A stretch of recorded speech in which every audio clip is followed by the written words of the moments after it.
l'Iran n'était pas prêt à avoir la bombe atomique demain.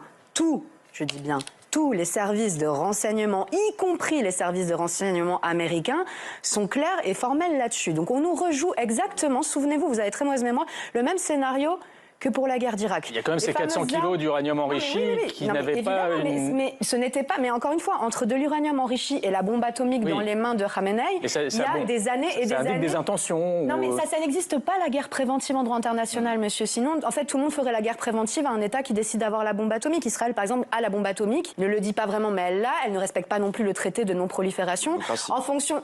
Oui, c'est une démocratie qui commet un génocide. Donc après, si vous voulez parler de valeurs, etc., moi, je suis très claire, je suis comme le mouvement Femmes, Vie, Liberté, ni Khamenei, ni Netanyahou. Il n'y a aucun souci là-dessus. Par contre, parlons des vraies choses. Ça me fait beaucoup rire parce que vous emboîtez le pas pour des raisons politiciennes à Donald Trump, mais même Donald Trump, il a signé un accord de cessez-le-feu. Déjà, en fait, parce que la guerre ne sert absolument personne. Et là, par contre, elle dessert qui, encore une fois?